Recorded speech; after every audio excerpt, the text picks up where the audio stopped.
So for the musical instruments, I've had people come to me and be like, well, can I do this, and can I do this, and can I do this? And my answer is going to be mostly that we're not going to limit what it is that you do or try to do.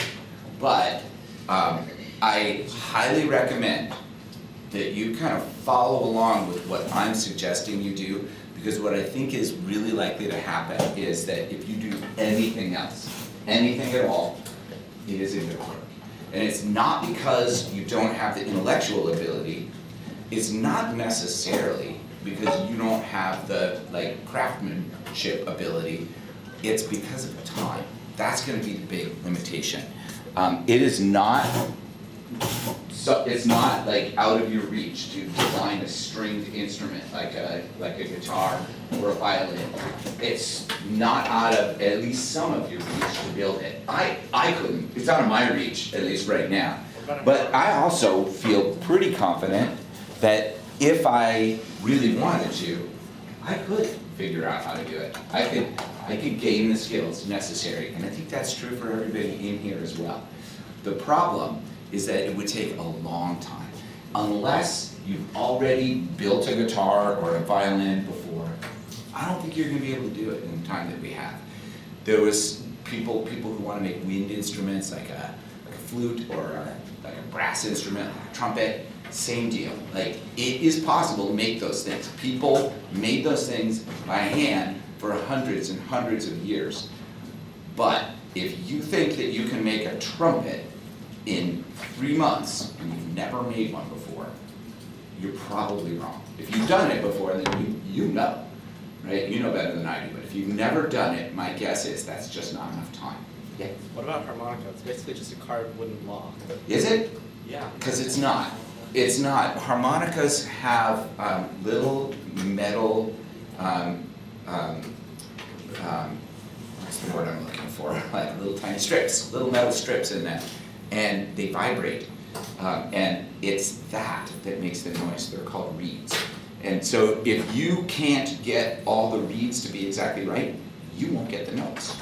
So yeah, I think a harmonica would be even trickier than a guitar, because the thing about a guitar is you can buy the strings and you could calculate where the frets would go.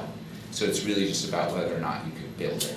With a harmonica, you need to match up the resonance of the air holes and the resonance of those metal strips, and you have to get them all put in there perfectly or they won't work. So I think harmonica would be really challenging. And to be honest, I think what we're doing is going to be challenging enough, and that's good. I want you to be challenged. You should be.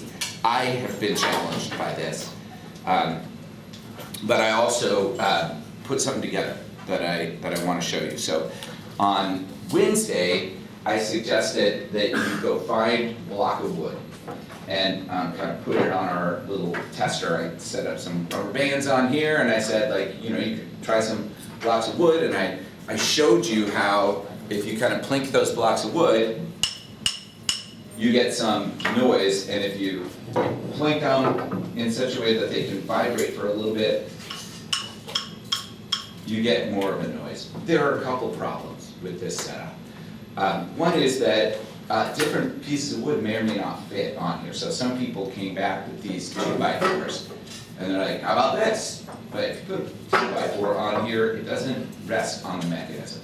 2x4 is kind of ridiculously big anyway. The pieces of wood that I was showing you, the pieces of wood that look like this, they're not huge, right? So this is kind of what I was thinking. And then the other problem with this is that as you put longer or shorter pieces of wood on this particular mechanism, you have to slide the rubber bands back and forth, and they were breaking.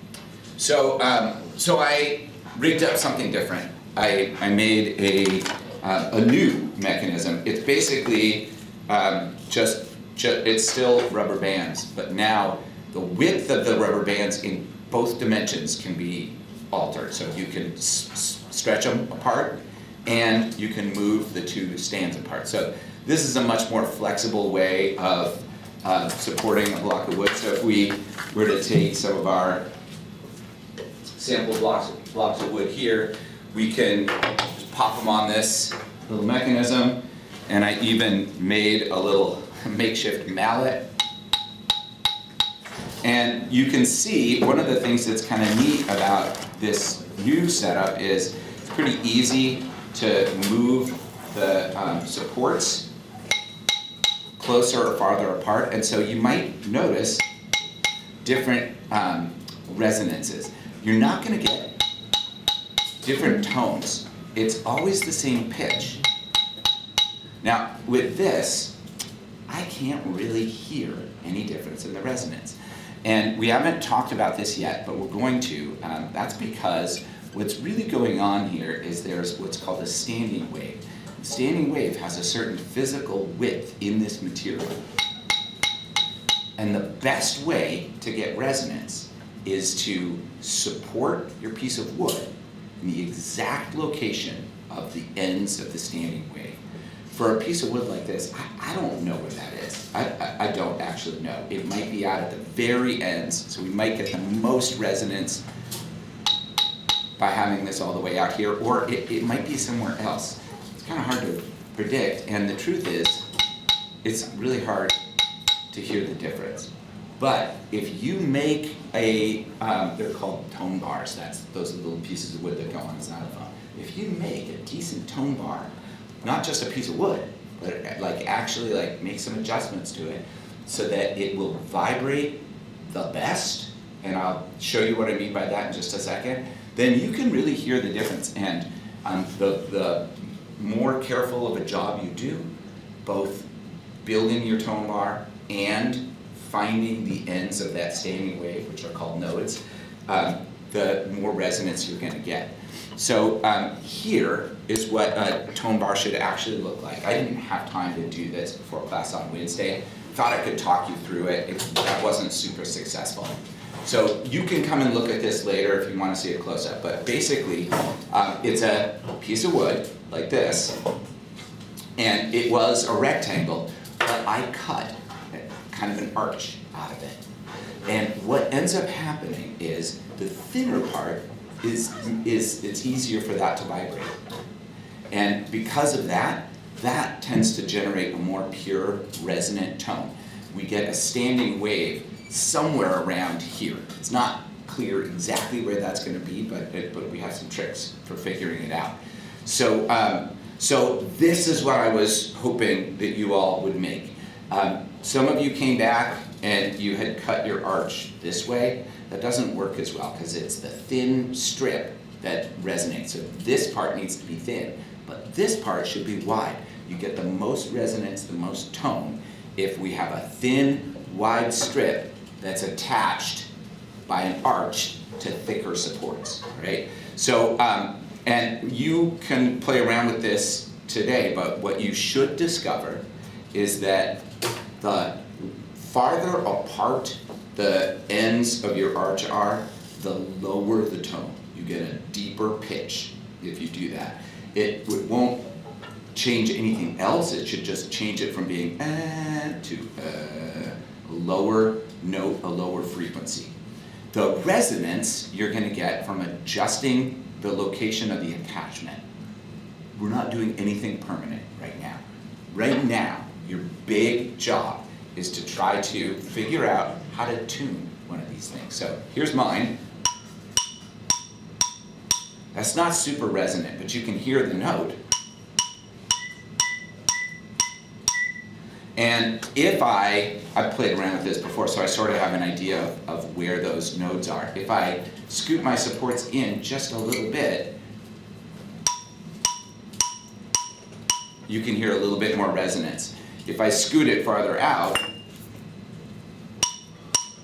there's less. The farther away from those nodes, from the end of that standing wave, the more it makes more of a pop, pop, pop. And if I bring it in a little bit, I get more of a ringing. I was saying to you all on Wednesday, make it sing. And by that I meant make it resonate, make the tone last a little bit longer. This isn't a perfect setup. This isn't designed to get the most resonance. What this is designed to do is two things. One is you can hear the tone. So here's my tone again.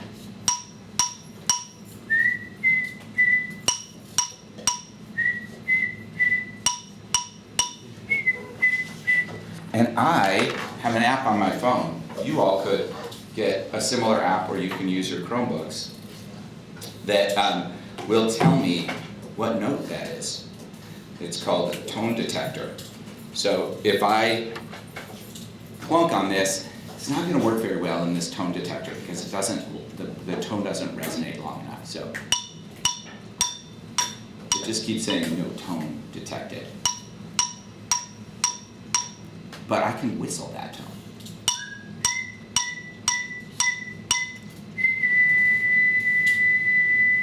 That's a B. That's a note. That's the note B. And I can even figure out what the frequency. We talked about frequency the other day. We'll talk more about it. But we can figure out what the frequency of that note is.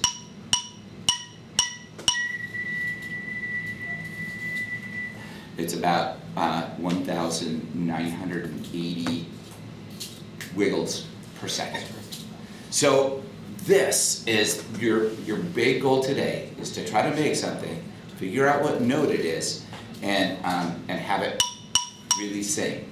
If you get to the point where you've gotten that taken care of, then to find the location of those nodes where the wave is, you can put just the tiniest little bit of salt on here. And then if you hit it sort of gently with the mallet, what will happen is the salt will wiggle away from the nodes, but if it's right on the node, it'll stay right there. So I'm watching this salt wiggle around, and I can see one of my nodes is right here. So I can move this one in.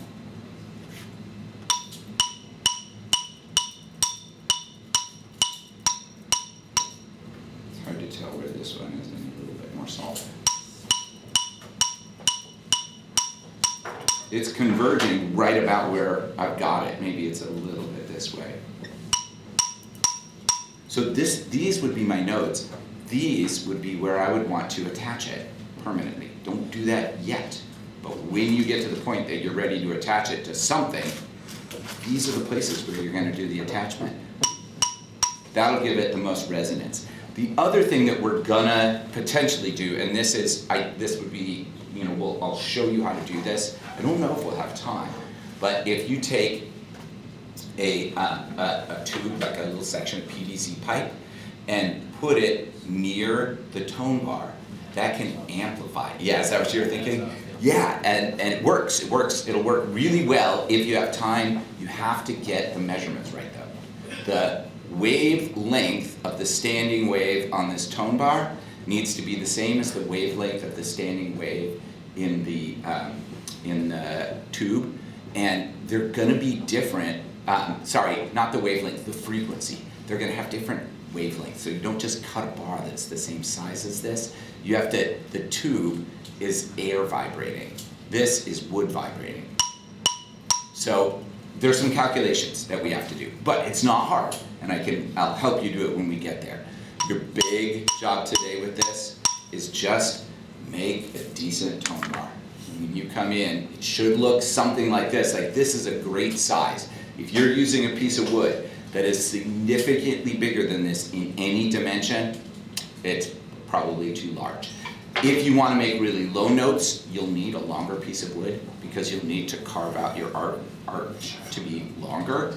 But for now, just for playing around, I would recommend no bigger than this. This is like, 1.5 inches on this side, 3/4 of an inch on this side, and not even a foot, like 8 inches or so on this side.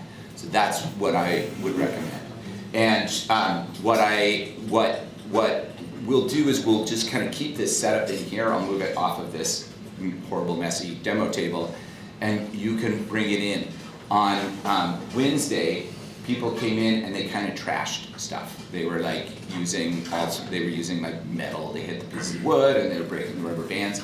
So just consider that while we want you to use this stuff, if something happens, like if you break a rubber band or you snap one of these pieces of metal, or would you tell me? just say, oh, I broke a rubber band, because it is a little frustrating when things are breaking and nobody's giving me any information about it.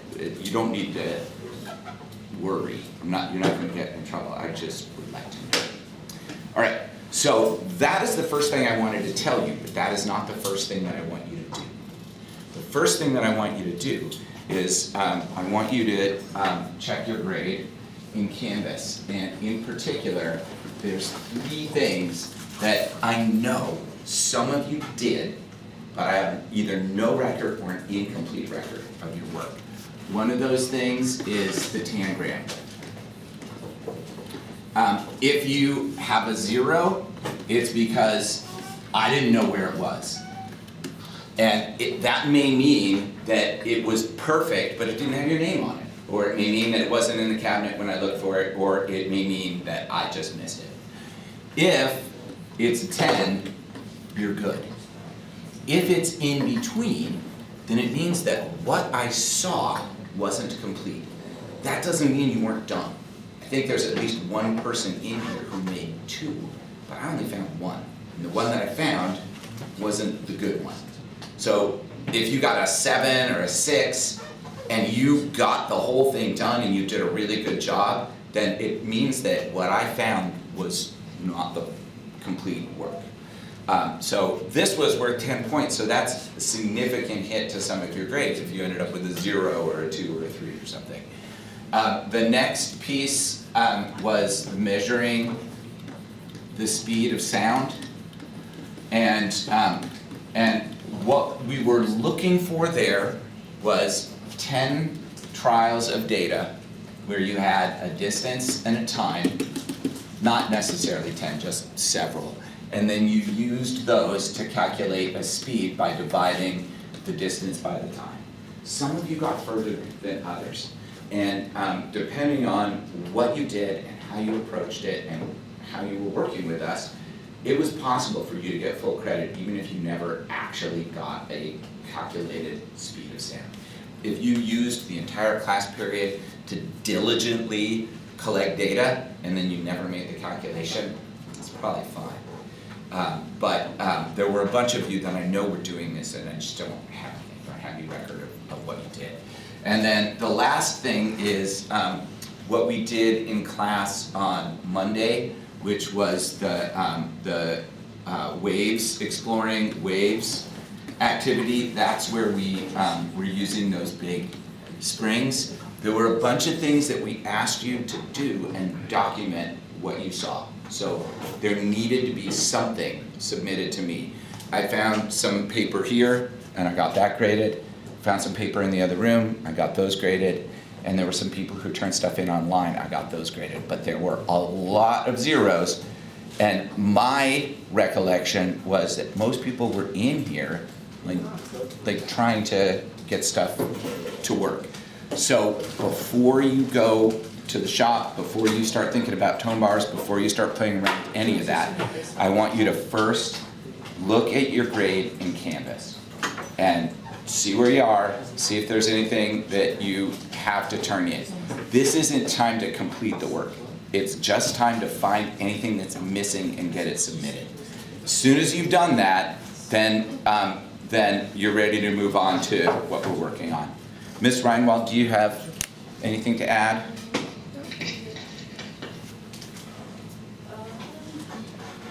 Most of y'all figured it out.